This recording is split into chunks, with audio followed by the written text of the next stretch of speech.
লেখিকা সুমনা চট্টোপাধ্যায়ের কথা রাখার কথা ছিল। কথা রেখেছে প্রত্যুষ মিত্র। আজ থেকে ৩ বছর আগে বাবার মৃত্যুশয্যায় বাবার হাত ধরে প্রত্যুষ যা যা কথা দিয়েছিল সেই সব কথাই সে রেখেছে। বাবার জমানো টাকা দিয়ে দিদির বিয়ে দিয়েছে।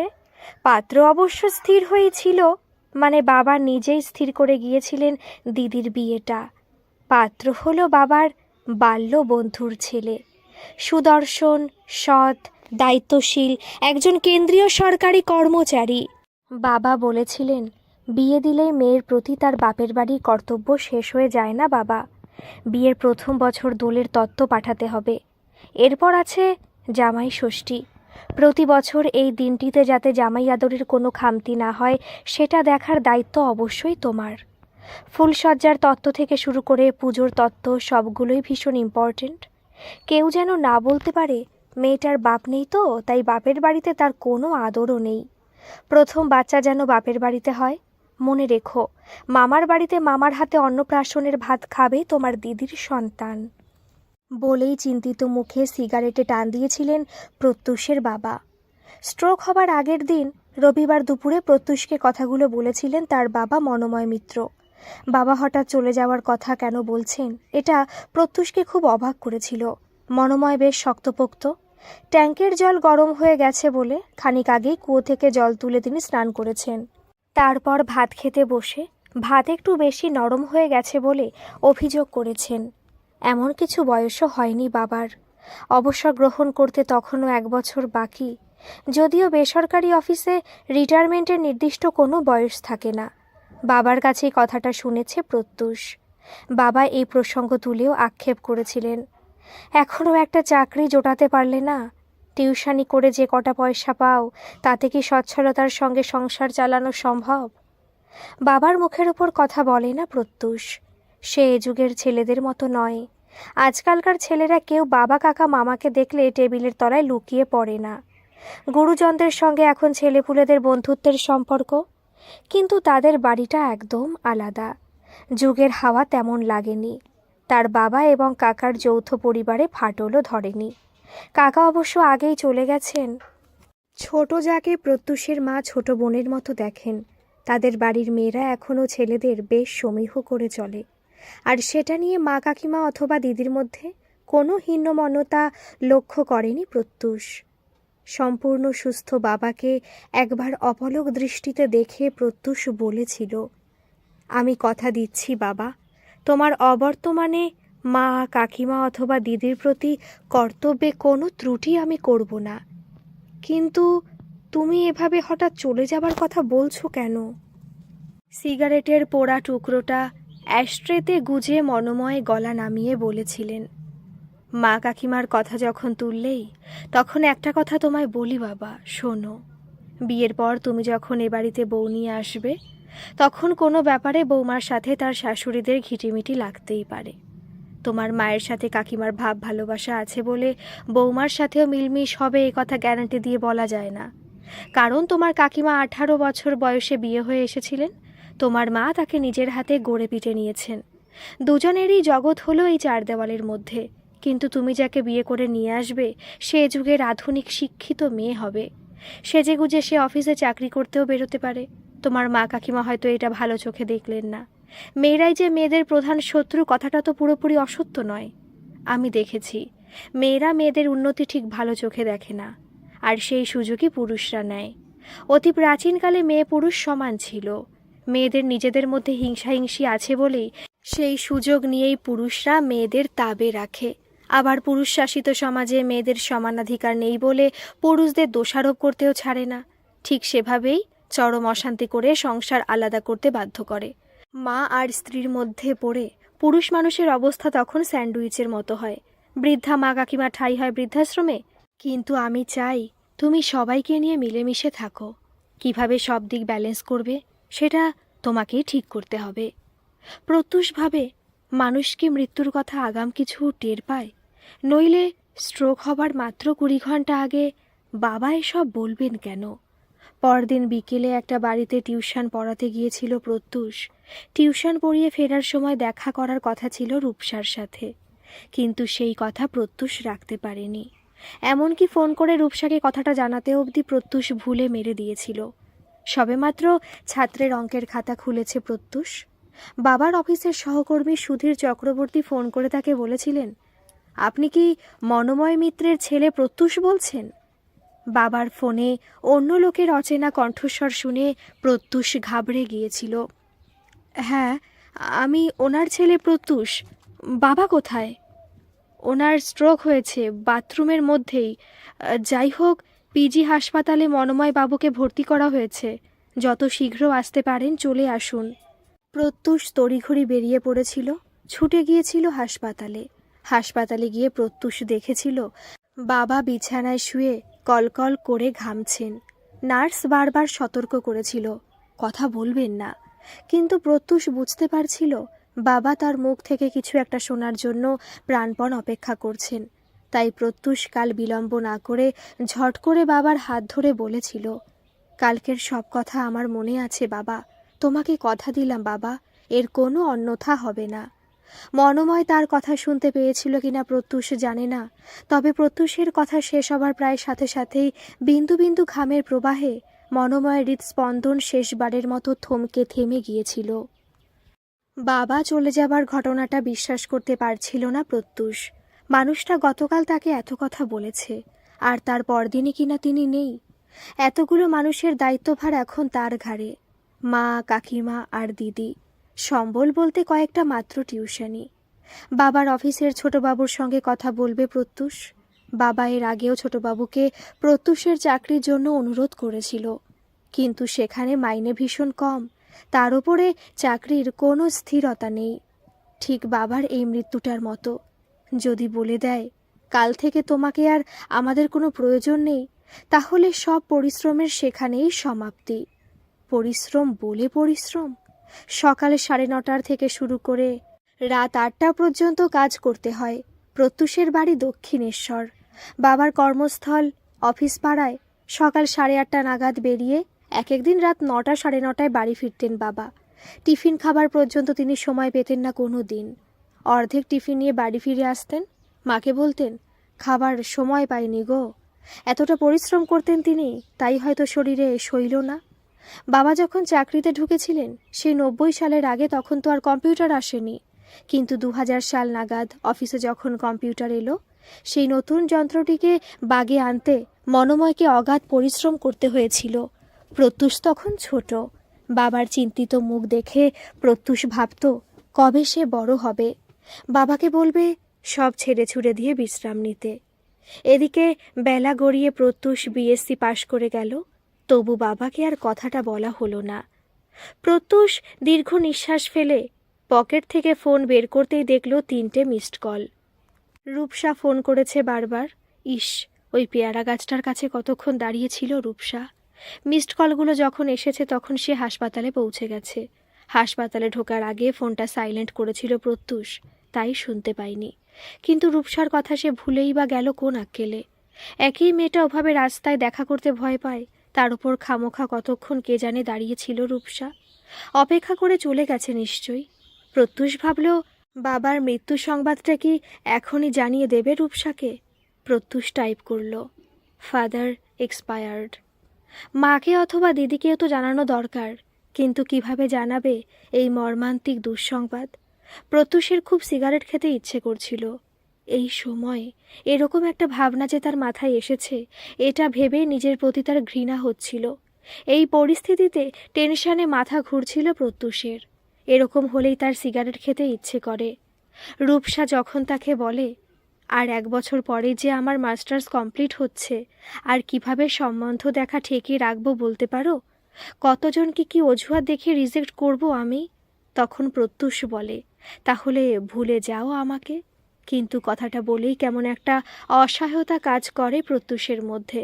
মনে হয় সিগারেটের ধোঁয়া দিয়েই আজ সে তার পেট ভর্তি করবে।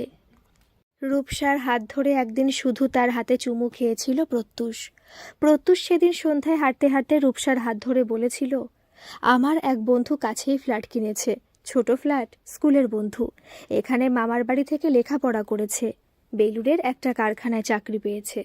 আজ বাজার করার সময় হঠাৎ দেখা হয়ে গেল ওর সাথে। বারবার করে আসতে বলছিল, আজ তো রবিবার, বাড়িতেই থাকবে। রূপসা সেদিন শাড়ি পরে এসেছিল, যদিও শাড়ি সচরাচর পরে না রূপসা। সেদিন সিল্কের শাড়ি আর কপালে ছোট টিপ পরেছিল। বৈশাখের ঝোড়ো হাওয়ায় রূপসার শাড়ি এলোমেলো হয়ে যাচ্ছিল, কখনো লেপ্টে যাচ্ছিল রূপসার শরীরে, তো কখনো আবার অরুণ তুবড়ির মতো এসে ছুঁয়ে দিচ্ছিল প্রত্যুষকে। রূপসার গায়ের সুগন্ধির ঘ্রাণ নিচ্ছিল প্রত্যুষ। হঠাৎ তার মাথায় একটা দুষ্টু বুদ্ধি এলো। রূপসাকে বলল, চলো বন্ধুর ফ্ল্যাটে গিয়ে ওর সাথে তোমার আলাপ করিয়ে দিই। তোমার বন্ধুর সাথে আমি আলাপ করে কি করব? তুমি কি আমার কথা কিছু বলেছ তোমার বন্ধুকে? আরে বলবো আবার কি, তুমি তো চেনো ওকে, ও তো সন্তোষ। আরে সন্তোষকে মনে নেই তোমার? তোমায় যেদিন প্রথম সেই আম ছুঁড়ে মেরেছিলাম, সন্তোষ তো আমার সাথেই ছিল। মনে পড়তেই হেসে ফেলেছিল রূপসা।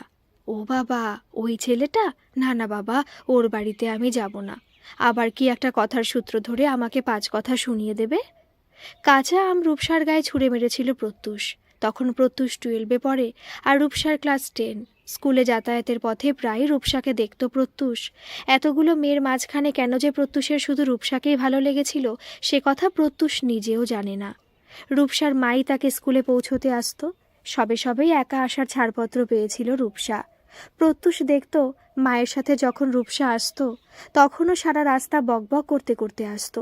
তারপর যখন একা আসা শুরু করলো তখনও বন্ধুদের সাথে অনর্গল কথা বলে যেত। এরকম বকবকানি মেয়ের প্রত্যুষের খুব পছন্দ। যদিও প্রত্যুষ জানে যারা বেশি কথা বলে তাদের মধ্যে তেমন রহস্য থাকে না। সে না থাকুক, দিদির কাছে প্রত্যুষ শুনেছে মেয়েরা ছেলেদের তুলনায় অনেক বেশি কথা বলে বলেই নাকি মেয়েদের মনে কোনো প্যাঁচ ঘোচ নেই। সেজন্যই নাকি মেয়েরা ছেলেদের তুলনায় অনেক বেশি সহজ সরল। প্রত্যুষ তখন দিদিকে বলেছিল বটে, কেবল নিজের দিকে ঝোল টেনে টেনে কথা। তবু কথাটা কেন জানি বেশ মনে ধরেছিল প্রত্যুষের। সেই থেকে সে একরকম অনস্থির করেই ফেলেছিল, বিয়ে করতে হলে চুপচাপ শান্তশিষ্ট মেয়ে নয়, এরকম একটা মাথা ধরিয়ে দেওয়া বকম বায়ে বোমবেটে মেয়ের সাথেই সে সংসার করবে। অন্য কোনো মেয়ে হলে হয়তো প্রত্যুষের দিকে ঘৃণার দৃষ্টি নিক্ষেপ করে রাস্তা বদলে ফেলত, কিন্তু রূপসা সেসবের ধার দিয়েই গেল না। কাঁচা আম ছুঁড়ে মারতেই তেড়ে মেরে ঝগড়া করতে এসেছিল। কি হলো এটা? আজই আমি তোমাদের স্কুলে গিয়ে তোমার নামে হেড স্যারের কাছে কমপ্লেন করে আসব। সাহস থাকলে নিজের নাম বলো, না বললেও অসুবিধে নেই, তোমার মুখ দেখেই আইডেন্টিফাই করতে পারবো।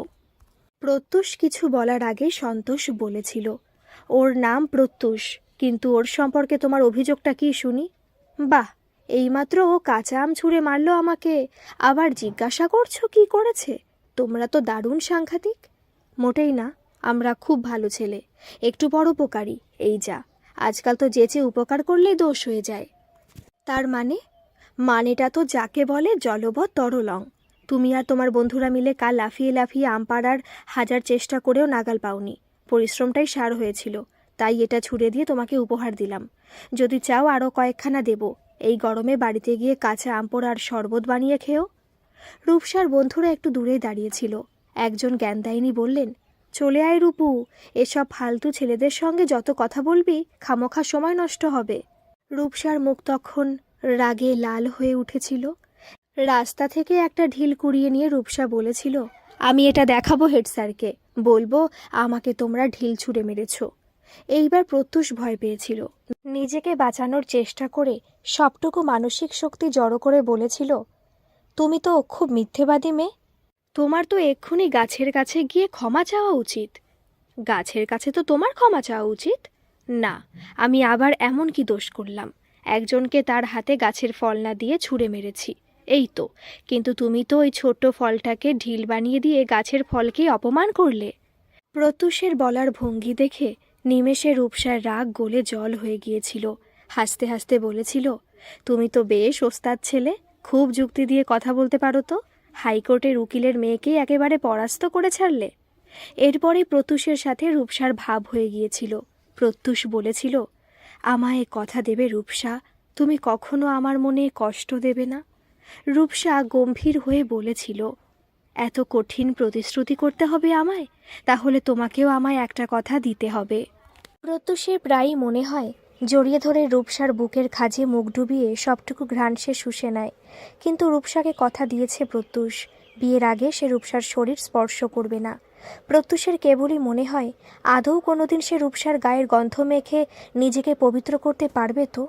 রূপসাকে নিয়ে সন্তোষের ফ্ল্যাটে যেতেই সন্তোষ বলল, তোরা বসে কথা বল, আমি বরং কয়েকটা সিঙাড়া আর চা কিনে নিয়ে আসি। রূপসা বলেছিল, অনেকদিন দেখা সাক্ষাৎ নেই, আপনার সাথেই তো কথা বলতে এলাম, আর আপনি বেরিয়ে যাবেন। চা আমি খাই না, আর আমি একটু ফিগার মেনটেন করি বলে সিঙাড়া তেলে ভাজা তেমন পছন্দ করি না। আজ দুপুরে পেট ভরে মাংস ভাত খেয়েছি, সেটাই তো হজম হয়নি এখনো। ও তাই? কিন্তু I am extremely sorry madam, বেরোতে আমাকে হবেই। ঘরে চাল ডাল প্রায় শেষ, ফোনটাও রিচার্জ করা দরকার। এখন না বেরোলেই একদম হবে না। সন্তোষ কেন বেরিয়ে যেতে চাইছে সেটা বুঝতে প্রত্যুষের একটু অসুবিধা হচ্ছিল না। সন্তোষ আসলে চাইছিল ফাঁকা ফ্ল্যাটে প্রত্যুষকে তার প্রেমিকার সাথে একান্তে সময় কাটানোর একটা সুযোগ করে দিতে। সন্তোষ বেরিয়ে যাবার পর প্রত্যুষ রূপসার হাত দুটো ধরে নিজের লোভী চোখ দুটোকে আড়াল করেছিল। নিঃশব্দে ঠোঁট ছুঁয়েছিল রূপসার হাতের তালুতে। এর বেশি কিছুতেই সে এগোতে পারেনি। টিভি চালিয়ে একটা হিন্দি গানের সুরে প্রেমিক প্রেমিকার উদ্দাম নৃত্যের ছন্দে একাত্ম হবার চেষ্টা করেছিল। কিছুক্ষণ পর সন্তোষ হন্তদন্ত হয়ে তার ফ্ল্যাটে ঢুকে প্রত্যুষকে কিচেনের দিকে টেনে নিয়ে গিয়ে ফিসফিস করে বলেছিল, কত দূর এগোলে বস? আমার বিছানাটা ঠিকঠাক আছে তো? সব কিছু আগের মতোই আছে, কারণ আমি যে রূপুকে কথা দিয়েছি, বিয়ের আগে আমি ওকে। কথা শেষ হবার আগেই রূপসা টিভির সামনে সোফার ওপর বসে চেঁচিয়ে উঠেছিল, কি গো, কথা শেষ হলো তোমাদের? এখানে আসার আগে আমাকে যে কথা দিয়েছিলে প্রত্যুষ, রাত 8টা বাজার আগেই তুমি আমাকে বাড়ির কাছে পৌঁছে দেবে, সেটা খেয়াল আছে তো? প্রত্যুষ ঠিক করলো দিদিকে ফোন করে বলবে বাবা গুরুতর অসুস্থ। বাবার মৃত্যু সংবাদটা সে এখনই বাড়িতে জানাবে না। হাসপাতালের সব কাজকর্ম মিটিয়ে একেবারে বাবাকে নিয়ে বাড়ি ঢুকবে। পকেট থেকে রুমাল বের করে সেটাকে নিজের শুকনো চোখে বুলিয়ে নিল প্রত্যুষ। ঘাড় ফিরিয়ে দেখল সুধীর বাবু তার পাশে এসে দাঁড়িয়েছেন। আপনি কি বাড়িতে কিছু জানিয়েছেন? প্রত্যুষ বলল, না, ভাবছি বলবো, বাবা গরমে একটু অসুস্থ হয়ে পড়েছেন। কাল সকালে একেবারে। সেই ভালো, একেবারে বডি নিয়ে। সুধীরবাবু প্রত্যুষের কাঁধে হাত রাখলেন। প্রত্যুষের হঠাৎ খুব গা গুলিয়ে উঠল। মনে হলো একটা টক জল তার গলা ফুঁড়ে বেরিয়ে আসতে চাইছে। প্রত্যুষ বাথরুমের দিকে চলে গেল। হাতে মুখে জল দেবার পর প্রত্যুষ একটু শান্ত হলো। লোকটা বাবাকে তখন বডি বলল। প্রত্যুষের মনে হয়েছিল লোকটার মুখে একটা ঘুষি মেরে ওর নাক চোখ সব ফাটিয়ে দেয়, কিন্তু এখন আর সেটা মনে হচ্ছে না। লোকটা তো ভুল কিছু বলেনি, বাবা তো সত্যি এখন বডি হয়ে গেছে। দিদিকে ফোন করে কথাটা বলতেই দিদি হাউমাউ করে উঠল, কি বলছিস ভাই? বাবা অসুস্থ, হাসপাতালে ভর্তি, আর তুই কি না বলছিস আমরা এখন ভাত খেয়ে নিশ্চিন্তে ঘুমোতে যাব? বাবা কি তোর একার? এবার প্রত্যুষের খুব কান্না পাচ্ছিল। বাবা বোধহয় তার চেয়ে দিদিকে অনেক বেশি ভালোবাসতো। প্রত্যুষ তখন ক্লাস 9-এ পড়ে। বাবাকে একটা স্পোর্টস শ্যু কিনে দিতে বলেছিল প্রত্যুষ। বাবা রাজিও হয়েছিলেন, শুধু বলেছিলেন এখন একদম হাত খালি, আর কটা দিন পরে নতুন মাস পড়বে, তখন তোমায় নতুন জুতো কিনে দেবক্ষণ।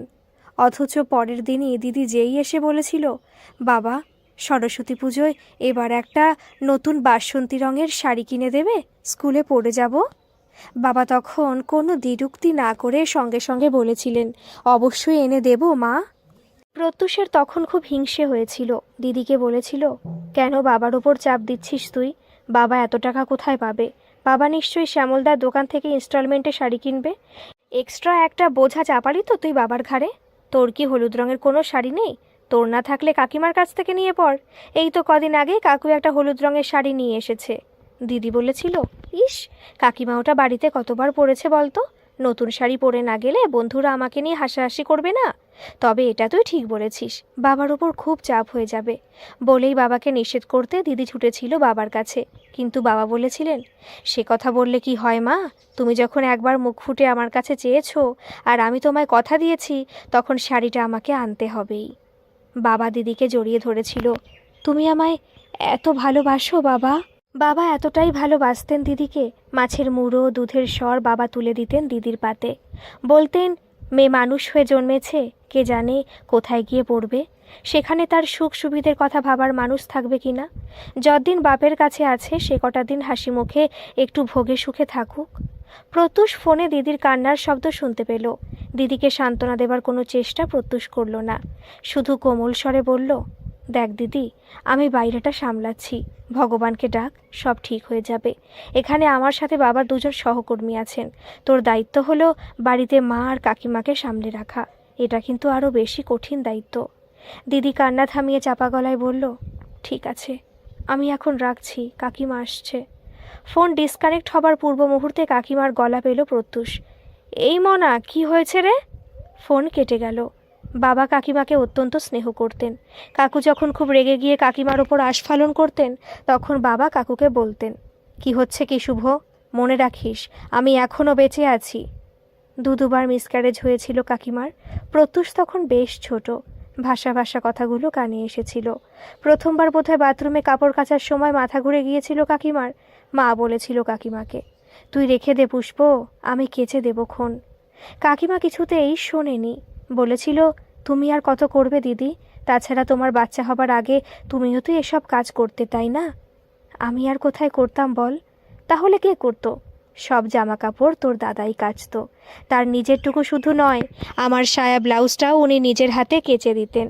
ভোর 4টের সময় ঘুম থেকে উঠে কাপড় কাচা, মশলা করা সব করে দিয়ে তবে অফিস বেরোতেন। শাশুড়ি যতই বাধা দিক না কেন, তোর দাদা সেসব কানেও তুলতেন না। বলতেন, মা 2 দিন পর চলে যাবেন, কিন্তু নিজের সংসার স্ত্রীকে যদি আমি না দেখি তাহলে কে দেখবে শুনি? কাকিমা অবাক হয়ে শুনতেন মায়ের কথা, কারণ কাকু ছিল একেবারে আলাদা। কাকিমার জামা কাপড় কেচে দেওয়া তো দূরের কথা, নিজের জামা কাপড় পর্যন্ত কাকু কাকিমাকে দিয়ে কাচাতেন। দ্বিতীয় দুর্ঘটনাটা ঘটেছিল কাকুর চেঁচামেচিতে। কাকু অফিস বেরোনোর আগে রুমাল নিতে ভুলে গিয়েছিলেন। কাকু তখন দরজার বাইরে দাঁড়িয়ে অস্থির হয়ে পড়েছিলেন। কতবার বলেছি, অফিস বেরোনোর আগে রুমাল, মানিব্যাগ এসব আমার হাতের কাছে রেখে দেবে। একটা কাজও ঠিকমতো করতে পারো না তুমি? বলি আর কতক্ষণ দরজার বাইরে হাপিত্তেশ করে দাঁড়িয়ে থাকতে হবে আমাকে? তাড়াহুড়ো করে আসতে গিয়ে কাকিমা পায়ে শাড়ি আটকে পড়ে গিয়েছিলেন। সেদিন আর কাকুর অফিসে যাওয়া হয়নি। বাবা খানিক আগে বেরিয়েছিলেন।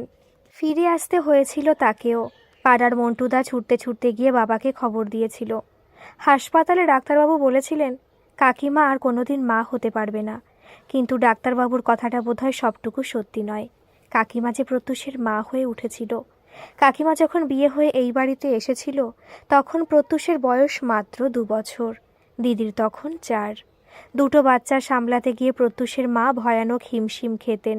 তাই প্রত্যুষ কাকিমার কাছেই বেশিরভাগ সময় থাকত। কাকিমাই তাকে ভাত মেখে মাছ বেছে খাইয়ে দিত। মাছের বড় পেটিটা খেতে কাকা খুব ভালোবাসতেন। কাকিমা প্রায় সেই পেটি কেটে 2 ভাগ করে প্রত্যুষের ভাতের তলায় লুকিয়ে রাখত। কাকু অন্যমনস্কভাবে মাথা নেড়ে বলতেন, শঙ্করকে বললাম পেটির দিকে মাছটা বড় বড় করে কাটতে, কি যে করে সব শালা হারামজাদা। কাকু এভাবেই মুখ খারাপ করে কথা বলতেন। প্রত্যুষ অবাক হয়ে কাকুকে দেখত। তার বাবার কাকু যেন 2 পৃথিবী। বাবা ছিলেন নিজের ভোগ সুখ আর স্বার্থ সম্পর্কে একেবারে উদাসীন। কাকু নিজের ভাগ থেকে কানাকড়িও ছাড়তে চাইতেন না। কাকু কাকিমা বেড়াতে বেরোলেও কচি ছানার মতো কাকিমা লেজ ধরে বেরোতো প্রত্যুষ। কাকুর প্রমোশন হতে বাবা বলেছিলেন, পুষ্পকে পিসি চন্দ্র জুয়েলার্সে নিয়ে যা। তোর বৌদি বলছিল পুষ্প তাকে বলেছে ওই দোকান থেকে সোনা কেনার তার অনেক দিনের শখ। বাবা সরে যেতেই কাকু গজগজ করে উঠেছিলেন। ছিল তো দাদাদের আশ্রিত। 5 বছর না হতেই বাপকে খেয়ে বসে আছেন। একটা সন্তানের মুখ আজ পর্যন্ত আমায় দেখাতে পারল না। ওই মুখে শখ আহ্লাদের কথা উচ্চারণ করতে লজ্জাও করে না। কাকিমা 8 বছরের প্রত্যুষকে জড়িয়ে ধরে ফুপিয়ে কেঁদে উঠেছিলেন। ঠিক বলেছ তুমি, দাদার কথা বাদ দাও, আমার কিছু চাই না।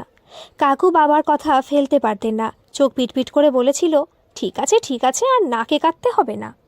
দোকানে গিয়ে ছোট্ট একটা কানের দুল কাকিমাকে কিনে দিয়ে নমনম করে অগ্রজের অনুরোধ রেখেছিলেন কাকু। কিন্তু প্রত্যুষ দেখেছে কাকিমা ঠায় তাকিয়েছিলেন একটা চকচকে চেনের দিকে। কাকু যখন কাউন্টারে গিয়ে বিল মেটাচ্ছিলেন, প্রত্যুষ তখন কাকিমার হাত ধরে টেনেছিল। কাকিমা সোনার চেনের দিক থেকে চোখ সরিয়ে প্রত্যুষের কানের কাছে মাথা নিচু করে ফিসফিস করে বলেছিল, কিছু বলবি বাবু? প্রত্যুষ গম্ভীরভাবে বলেছিল, হ্যাঁ কাকিমা। কী রে, আমি যখন বড় হব কাকিমা, অনেক টাকা রোজগার করব, তখন। প্রত্যুষ কথা শেষ করতে পারেনি, তার আগেই কাকু ফিরে এসেছিল। কর্কশ স্বরে বলেছিল, চলো চলো, বাড়ি ফিরতে হবে তো। বাবার নিথর দেহটা নিয়ে যখন প্রত্যুষ বাড়ি ফিরেছিল, তখন বাড়িতে সবাই তাকে দেখে বিস্ময়ে স্তম্ভিত হয়ে গিয়েছিল। ঠাস করে একটা চড় মেরে দিদি বলেছিল, মিথ্যেবাদী, ছি ছি, যতবার তোকে ফোন করেছি বলেছিস এই তো এক্ষুনি বাবাকে নিয়ে ফিরবো আমি, তোকে দেখেই তো ঘেন্না লাগছে আমার। দিদি হয়তো তাকে আরও মারত, যদি না কাকিমা এসে তাকে টেনে নিয়ে যেতেন। প্রত্যুষের মনে হচ্ছিল তার যেন পা নাড়ানোর ক্ষমতাই নেই। প্রত্যুষ চাইছিল দিদি আজ তাকে মারতে মারতে মেরেই ফেলুক। বাবা ছাড়া এই পৃথিবীটা যে কতটা নিষ্ঠুর প্রত্যুষ জানে সে কথা। বিরাট বটগাছের ছায়াটা আজ সরে গেছে তাদের মাথার ওপর থেকে। মাঝ সমুদ্রে আঁকড়ে ধরার জন্য কয়েকটা মাত্র টিউশনি কি বেঁচে থাকার অবলম্বন হতে পারে? মা কতটা কষ্ট পেয়েছিলেন প্রত্যুষ আন্দাজ করতে পারেনি। মা বসেছিল নিথর হয়ে।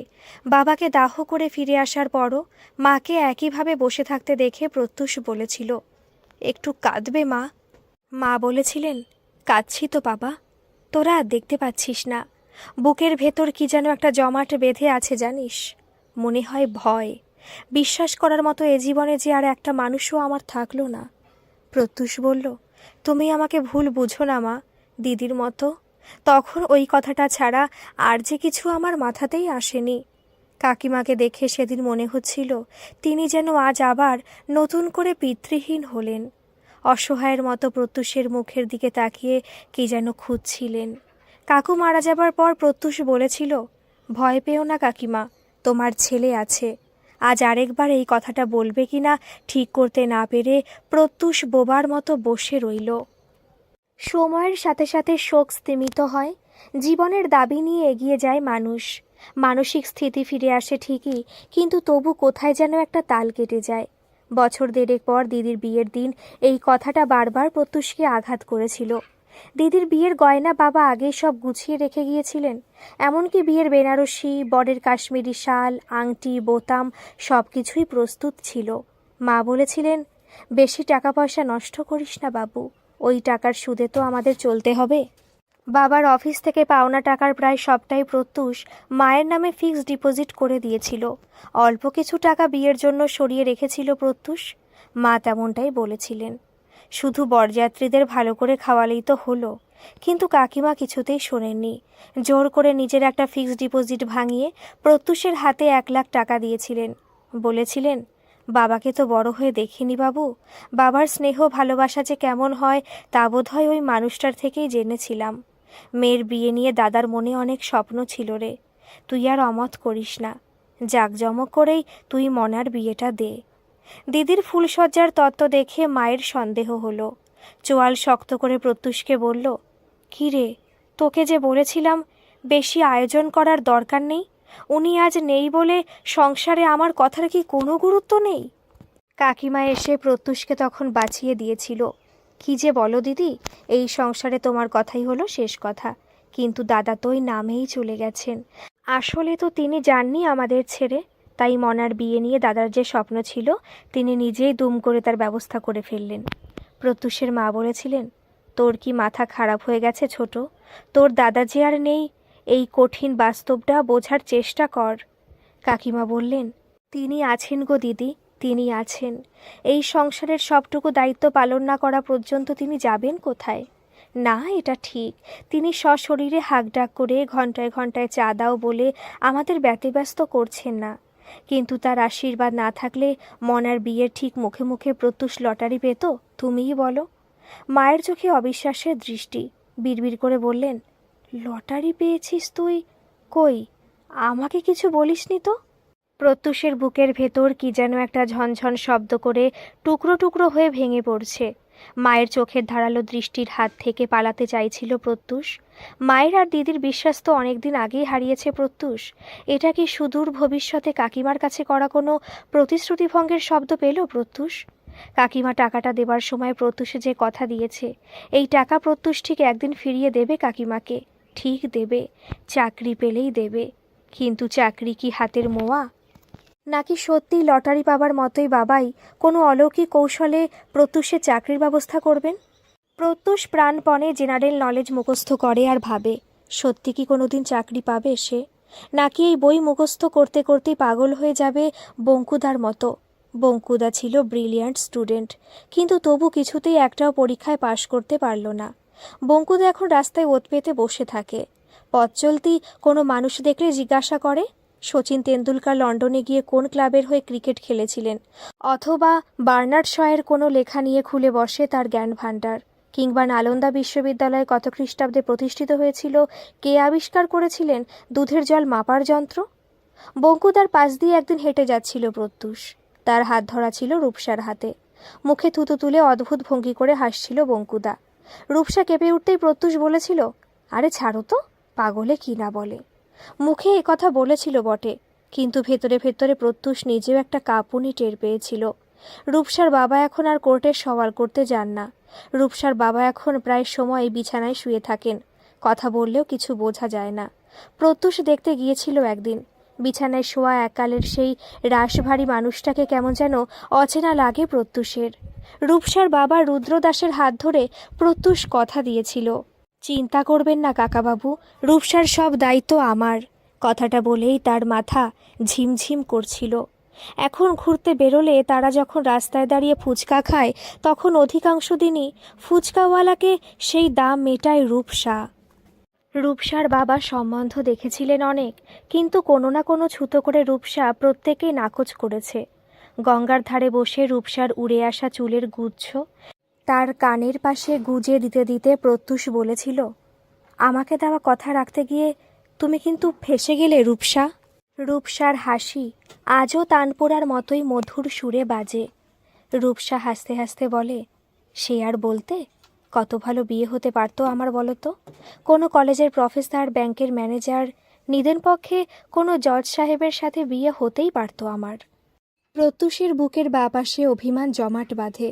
শুকনো জিভ মুখে লালা দিয়ে ভেজানোর চেষ্টা করে বলে, হ্যাঁ, তোমার মা বলছিলেন তো কত ভালো ভালো সম্বন্ধ এনেছিলেন তোমার বাবা। গুঁড়ো মশলার এক প্রখ্যাত ব্যবসায়ীর বাড়ি থেকেও তার ছেলের জন্য তোমার সম্বন্ধ এসেছিল। রূপসা মুখ বিকৃত করে বলেছিল, ছি, তুমি বুঝি সেই মানুষদের কথা বলছো? হ্যাঁ, সেখানে বিয়ে হলে আজ তুমি মহারানী হয়ে জীবন কাটাতে। ওই নাচের স্কুলে গিয়ে তোমাকে নাচ শেখাতে হতো না। রূপসার মুখ মলিন হয়ে গিয়েছিল। আমাকে এতদিনে তুমি এই চিনেছ প্রত্যুষ? নাচ হলো আমার জীবনের প্রথম প্যাশন। যে লোকটা আমাকে নাচ ছেড়ে দিতে বলেছিল, তুমি মনে করো সেই লোকটাকে বিয়ে করে আমি সুখী হতাম? প্রত্যুষ যখনই আয়নায় নিজের মুখ দেখে, তখনই তার মনে হয় সেও তো আর পাঁচজনের মতোই। এই তো কদিন আগে যখন সে রেস্টুরেন্টে খেতে গিয়েছিল রূপসার সাথে, তখন তার পকেটে মাত্র 20 টাকা ছিল। রূপসা কাটলেট আর কোল্ড ড্রিঙ্কস অর্ডার করতেই তার জিভে জল আসছিল লোভীর মতো, অথচ বিল মেটানোর ক্ষমতা তো তার ছিল না। তবু রূপসা তাকে প্রায়ই বলে, তাকে যারা দেখতে এসেছিল তাদের সবার মুখেই নাকি রূপসা লোভ আর লালসার লাল লাল ছোপ দেখেছিল। এসব কি রূপসার মন রাখা কথা? প্রত্যুষের সাথে সংসার করার কথা দিয়েছিল বলেই রূপসা তার কোনো দোষ দেখেও দেখতে পায় না। তবে রূপসাও একদিন প্রত্যুষকে মিথ্যেবাদী বলেছিল। রূপসার কাঁধে মাথা রেখে প্রায়ই বসে প্রত্যুষ, কি সুন্দর মিষ্টি একটা গন্ধ পায়। সেই সুন্দর ভালো লাগার মুহূর্তে রূপসা তাকে জিজ্ঞেস করেছিল, আমাকে এমনি করে তুমি চিরদিন ভালোবাসবে তো? প্রত্যুষ তার গলার স্বরে ভালো লাগা মাখিয়ে বলেছিল, বাসবো। তখনই রূপসা এক ঝটকায় সরিয়ে দিয়েছিল তাকে, বলেছিল, মিথ্যে কথা। প্রত্যুষ আহত হয়েছিল। আমি যে মিথ্যে বলছি এ কথা কেন মনে হলো তোমার? কারণ আমি এখন পারফিউম মেখে আসি, সাজগোজ করে তোমার মনের মতো হয়ে পুতুলের মতো, আমরা পুতুলের মতো পাশাপাশি বসি। কিন্তু সংসারের কাজ করতে করতে অবিন্যস্ত হয়ে যখন তোমার সামনে বসবো, তখন তুমি শুধুই আমার গা থেকে ঘামের গন্ধ পাবে। তখন আর আমাকে তোমার ভালো লাগবে না। প্রত্যুষ বলেছিল, আমি তো সেই ঘামের গন্ধটাই চাই, যেটা তোমার একেবারে নিজস্ব, অরিজিনাল। কবে দেবে বলো? রূপসা মুখ নিচু করে হেসে বলেছিল, জানি না, যাও। প্রত্যুষের মজা লাগছিল। জানি না বললে তো চলবে না ম্যাডাম। চাকরি, হ্যাঁ, একটা চাকরি পেলেই যে সব প্রতীক্ষার অবসান ঘটবে সে কথা প্রত্যুষ জানে। যাকে যাকে যা যা কথা দিয়েছে প্রত্যুষ, সে সব কথা এক নিমেষে সত্যি হয়ে যাবে। সংসারের গোলক ধাঁধায় কবে কাকে কাকে সে কী কী কথা দিয়েছিল, অথবা বলতে বলতে মাঝপথে থেমে গিয়েছিল হঠাৎ, সব কি প্রত্যুষ মনে রাখতে পেরেছে? নাকি মনে রাখা সম্ভব। দীর্ঘ লড়াইয়ের পর বাবার মৃত্যু 3 বছরের মাথায় ব্যাংকে একটা কেরানির চাকরি প্রত্যুষ জোটাতে পেরেছে। আজ তার মাইনে পাবার দিন। প্রত্যুষের মনে পড়ছিল বেকার অবস্থায় তারা যখন রাস্তায় ঘুরে বেড়াতো এলোপাথারি, তখন হঠাৎ হঠাৎ বড় বড় দোকানের সামনে গিয়ে দাঁড়িয়ে পড়তো রূপসা। 2-4 বার রূপসাকে সাথে নিয়ে কলকাতার পার্ক স্ট্রিট নিউ মার্কেটে এসেছিল প্রত্যুষ। বাটার দোকানে গিয়ে একসাথে একজোড়া জুতো পছন্দ করেছিল রূপসা। পকেটে হাতড়ালে যদি 100 টাকার বেশি পাওয়া না যায়, তাহলে 2, 3, 4টে জুতোও কি ওরা পছন্দ করতে পারে না? আর শাড়ি, সেও তো যত খুশি কিনে ফেলেছিল ওরা। দুজন দুজনের দিকে তাকিয়ে হেসেছিল। দুজনের হাসিতে তো এক ফোঁটাও মিথ্যে ছিল না। মাইনে হাতে পেয়েই বেরিয়ে পড়ল প্রত্যুষ। প্রিন্সেপ ঘাটে এসে তার জন্য অপেক্ষা করবে রূপসা। স্ট্র্যান্ড রোডের কাছে কর্মস্থল থেকে বেরিয়ে প্রিন্সেপ ঘাট পৌঁছতে প্রত্যুষের বেশি সময় লাগলো না। প্রত্যুষকে দেখেই রূপসা বলল, চলো, গঙ্গার হাওয়া অনেক খেয়েছি, আজ প্রাণ ভরে তোমার সাথে মার্কেটিং করব। এই দিনটার অপেক্ষাতেই তো প্রহর গুনেছে প্রত্যুষ। বলল, হ্যাঁ তাই চলো। প্রথমে জুতো কিনবে তো? একসঙ্গে আজ 3 জোড়া জুতো তোমায় কিনে দেব রূপু। মুখ বিকৃত করল রূপসা। প্রথমেই জুতো? তোমার দেখছি বুদ্ধি শুদ্ধি কিছুই বাকেনি, তার আবার একসাথে 3টে। শত্রু করতে চাও আমাকে? তোমার মতলবটা কি বলো তো? প্রত্যুষ দমে গেল। তাহলে প্রথমে শাড়ি কিনবে? বড় বাজার যাবে তো? হেঁটে যাবে না ট্যাক্সি? রূপসা রহস্যময়ীর মতো হাসল। না, আমি প্রথমে সোনা কিনব। পিসি চন্দ্র জুয়েলার্স থেকে অনেকদিন আগে একটা প্রায় 2 ভরি সোনার চেন পছন্দ করেছিলাম। প্রত্যুষের কান্না পাচ্ছিল। মিনমিন করে বলল, 2 ভরি সোনার চেন? আমি পারবো না। সোনার ভরি এখন কত খেয়াল আছে তোমার? রূপসা হাসি চেপে বলল, বেশ খেয়াল আছে। খেয়াল তো নেই তোমার। কাকিমাকে হয়তো পুরো কথাটা বলা হয়নি তোমার, কিন্তু মনে মনে তো ভেবেছিলে কথাটা। কিন্তু 2021 সালে সোনার দাম লাফ দিয়ে কোথায় উঠে পড়বে সেটা হিসেব করতে পারোনি, তাই তো? আর একটা কথাও তুমি ভুলে গেছো প্রত্যুষ। কি? তোমার সব না পারার গ্লানিকে ঢেকে দেওয়ার দায়িত্ব আমার। তোমার দেওয়া সব প্রতিশ্রুতি রাখার দায় কিছুটা হলেও আমার ওপরেও বর্তায়, ঠিক কি না? আমি কিছু বুঝতে পারছি না রূপু, পরে বোঝাবো। আগে চলো ওই শাড়ি আর জুতো কেনাটাই সেরে ফেলি। সব কেনাকাটি সেরে রূপসা বলল, আমি কিন্তু আগে তোমার বাড়িতেই যাব। প্রত্যুষের মুখ এখন উচ্ছের পায়েস খাবার মতো তিতকুটে হয়ে গেছে। কথা বলতে মোটেই ইচ্ছে করছে না। প্রত্যুষ ঘাড় নেড়ে সম্মতি জানালো। প্রত্যুষের দিদিও আজ তার বাপের বাড়িতে এসে হাজির হয়েছে। দিদির বিয়ের সময় প্রথম রূপসা এসেছিল এ বাড়িতে, তারপর আরও বেশ কয়েকবার এসেছে। রূপসাকে দেখে প্রত্যুষের মা বলল, আজকেই লাস্ট রূপু, বিয়ের আগে আর এ বাড়িতে আসা যাবে না। রূপসা বাধ্য মেয়ের মতো ঘাড় নাড়ল। তারপর নিজের হ্যান্ডব্যাগ থেকে একটা গয়নার বাক্স বের করে প্রত্যুষের হাতে ধরিয়ে দিয়ে বলল, এটার কথা ভুলে গেছো তো? প্রত্যুষ আমতা আমতা করে বলল, সেই যে কাকিমার জন্য সেই চেনটা কিনলাম না। আচ্ছা ভুলো মন তো তোমার? এই রকম দুর্বল স্মৃতিশক্তি তোমার? কি করে যে তুমি সংসারের বাজার করবে? অর্ধেক জিনিস হয়তো কিনতেই ভুলে যাবে। প্রত্যুষ গয়নার বাক্সটা কাকিমার হাতে দিয়ে তাকে প্রণাম করল। কাকিমার চোখে জল। জড়িয়ে ধরেছেন তার ছেলেকে। সেই কোন জন্মের কথা। হ্যাঁ রে বাবু, এখনো মনে আছে তোর? পাগল ছেলে আমার। আপন মনে কথা বলে যাচ্ছেন কাকিমা। কতদিনের কত স্মৃতি কথা যে আজ তার মনে ভিড় করে আসছে। প্রত্যুষ রূপসার দিকে তাকাতে এক চোখ বন্ধ করে বুড়ো আঙুল দেখালো রূপসা। প্রত্যুষের দিদি তখন তার শাড়ি দেখতে ব্যস্ত। ইশারার দৃশ্যটি চোখে পড়ল প্রত্যুষের মায়ের। এদিক ওদিক তাকিয়ে রূপসার কান মুলে দিয়ে তিনি বললেন, আপনি আমার ঘরে একবার আসুন। এভাবে যে ধরা পড়ে যাবে সেটা রূপসা একবারও ভাবেনি। কাচুমাচু মুখ করে বলল, 8 বছর আগে বাবা ওটা আমাকে গিফট করেছিল, কিন্তু আমি ওটা একবারও পরিনি। আমি জানি তো ও ঠিক যথাসময়ে বিষয়টা বেমালুম ভুলে যাবে, তাই আমি আগে থেকেই। বিচারকের মতো মুখ করে প্রত্যুষের মা বললেন, তাই অমন একটা কাঁচা মিথ্যে বলে দিলে? তাই তো খালি ভাবি আমি, আমার ছেলেটা রাতারাতি এরকম মিথ্যেবাদী হয়ে গেল কি করে? সবই সঙ্গদোষে হয়েছে। ভয়ে রূপসার চোখ মুখ ফ্যাকাশে হয়ে গেছে। তার দিকে তাকিয়ে অপত্য স্নেহ জেগে উঠল প্রত্যুষের মায়ের। বুকে জড়িয়ে ধরে বললেন, হোরে, আমার যে এমন মিথ্যেবাদী মেয়েই পছন্দ রে। দুজন বাইরের ঘরে এসে দেখল কাকিমা চেয়ারে এসে বসেছেন। প্রত্যুষ মেঝের ওপর বসে কাকিমার কোলে মাথা রেখেছে। প্রত্যুষ মা আর রূপসার দিকে তাকিয়ে দেখল দুজনের চোখের কোণে জল চিকচিক করছে হীরক দুতির মতো। স্বস্তির নিঃশ্বাস ফেলল প্রত্যুষ। মা কাকিমার সাথে বেশ ভাব হয়েছে তার রূপুর। দিদি হঠাৎ লাফিয়ে এসে সামনে দাঁড়িয়ে বলল, সবাই দেখি ভাই আর রূপুকে নিয়ে ব্যস্ত, আমার কথা খেয়াল আছে কারো? প্রত্যুষ বলল, দেখেছো মা, ঠিক ঝগড়া করতে চলে এসেছে। এই তুই তোর শ্বশুর বাড়ি যা তো, আমাকে আর রূপুকে শান্তিতে সংসার করতে দে। বলেই প্রত্যুষ বাবার ফটোর দিকে তাকালো। বাবার মুখে প্রসন্নতার ছাপ। অনেক আশার বিশ্বাস নিয়ে বাবা যেন প্রত্যুষের মাথা স্পর্শ করলেন। গল্পটি কেমন লাগলো অবশ্য কিন্তু একটা কমেন্ট করে জানাবেন। আর গল্পটি যদি ভালো লাগে প্লিজ একটা সাবস্ক্রাইব করে দেবেন। ধন্যবাদ।